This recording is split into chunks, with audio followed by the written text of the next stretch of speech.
ಎಲ್ಲರಿಗೂ ನಮಸ್ಕಾರ. ಇವತ್ತು ತಾವು ಹೆಚ್ಚಿನ ಸಂಖ್ಯೆಯಲ್ಲಿ ಇಲ್ಲಿ ಬಂದು ಬ್ಯಾಂಗ್ಳೂರ್ ಪೊಲಿಟಿಕಲ್ ಆಕ್ಷನ್ ಕಮಿಟಿ ಈ ಸಂಘಟನೆ ಏನು ನಾವು ಪ್ರಾರಂಭ ಮಾಡಕ್ಕೆ ಹೊರಟಿದ್ದೀವಿ ಅದಕ್ಕೆ ಬಂದು ತಾವು ಸ್ಪಂದಿಸ್ತಾ ಇರೋದು ನಿಜಕ್ಕೂ ನಮಗೆಲ್ಲ ಸುದೈವ. ಆದ್ದರಿಂದ ನಾನು ಬಿಪ್ಯಾಕ್ ಸಂಸ್ಥೆಯಿಂದ ಮತ್ತು ವೈಯಕ್ತಿಕವಾಗಿ ತಮ್ಮೆಲ್ಲರಿಗೂ ನನ್ನ ಅಭಿನಂದನೆಗಳನ್ನು ಸಲ್ಲಿಸ್ತೇನೆ. I would like to bring my perspective as a practitioner in the public domain to look at the questions raised by Mohan, Kiran and Ashwin, which is why BPAC and what is the rationale for this organization. There are three propositions that I want to put on the table today in the light of my experience of having been commissioner of BMP on two occasions. One, when this city consisted only of 100 wards, and the second time when we expanded the city to now go up to 198 wards, 196 wards. These three propositions are the following. First, that today, considering where Bangalore is and what it has come to represent, it is imperative that we must have high quality of governance. Second is that this governance gap that Kiran spoke of can be bridged. It's not insurmountable. And the third, that towards that solution, leadership is the key along with accountability. Why is governance a must today in Bangalore? First, after the expansion, the kind of problems that citizens are facing are intractable. 10 or 12 years ago, we could have been a reactive, maintenance-oriented administration, and we were by and large. But today, we can no longer have that mindset of maintenance, and individual agencies cannot perform discrete administrative functions and hope that the problem will be solved.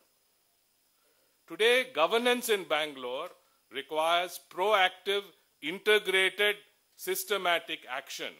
And that is really what leads to good governance. I also said that the second proposal that I put on the table is that this deficit of governance that faces all of us is pluggable. I'm an optimist. I don't think that the issues are insurmountable or that it is beyond our collective capability to solve the problems and to experience a change in our own lifetime. But there are a couple of matters that stare us in the face when we think of this governance deficit.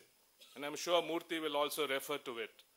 The first is that there are severe organizational deficiencies and disruptions.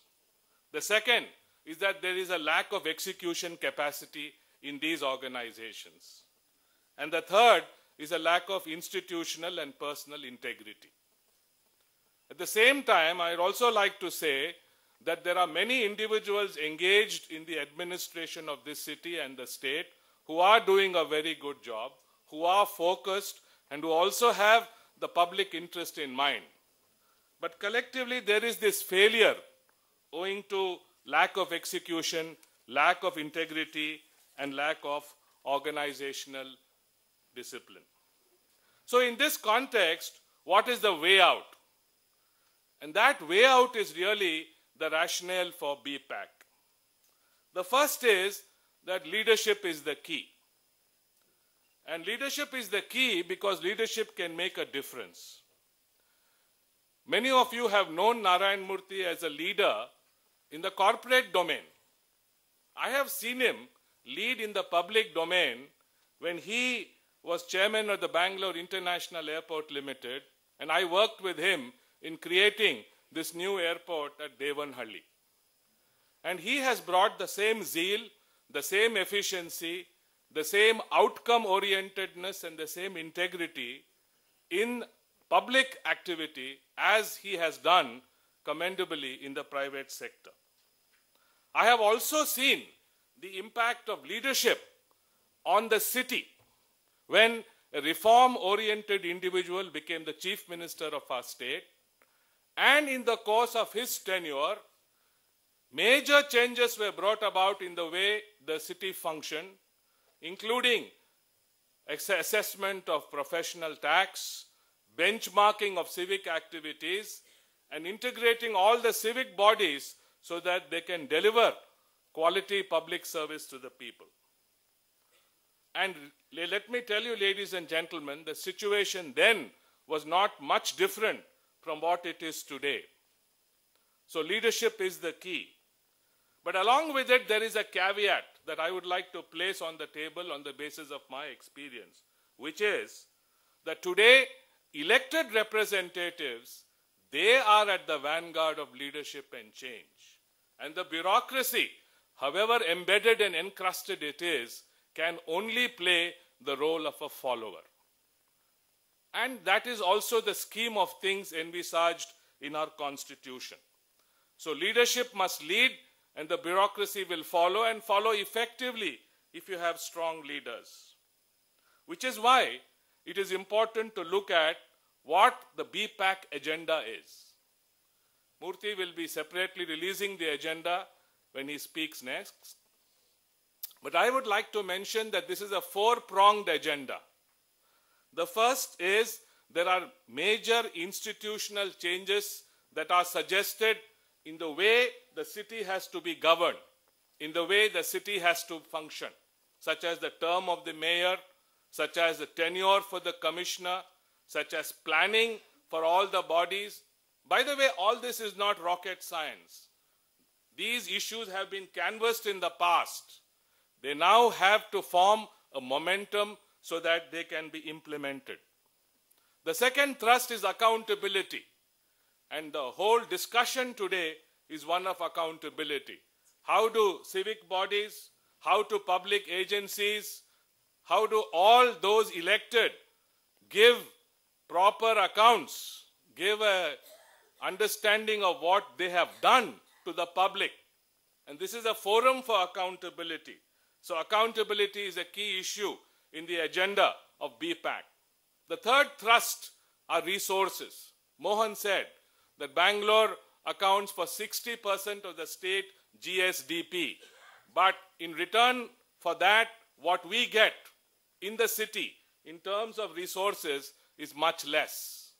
That is true, because if you look at 1979, octroi was abolished in Bangalore by Devraj Aras. Octroi was a local tax that came in. If octroi had continued in Bangalore today, we would have got close to 3,000 crores, looking at the elasticity of the revenue yield and so on. But what the government is giving the city by way of compensation for octroi abolition is about 150 crores. So therefore, there is a mismatch between requirement and between what is being given. And so accountability along with resource management also becomes important. And finally, the thrust of the entire BPAC agenda is one of inclusiveness, participation. How do everybody converge so that the quality of life for the citizens can improve? I'll take just 2 more minutes and then I'll conclude. It is alleged that BPAC is elitist.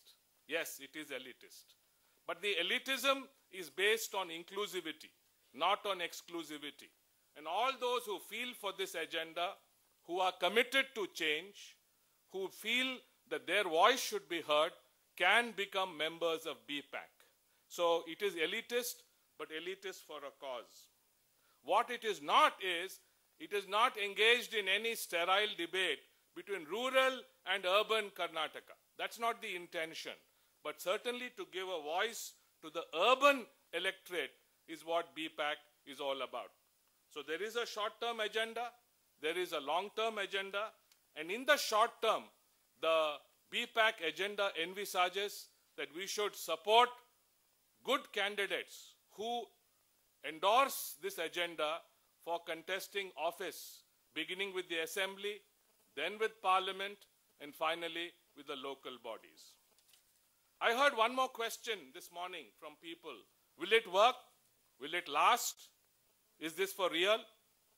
Well, you have the answer to that question better than I, because if you are committed to it, if you feel that the time has come for change, if you think we can all do it together, then yes, it will last.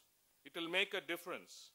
And it will certainly provide a better quality of life and a better voice for all the citizens. So thank you very much for joining us today. Support us in this agenda and the transformation of Bangalore City to what it really should become.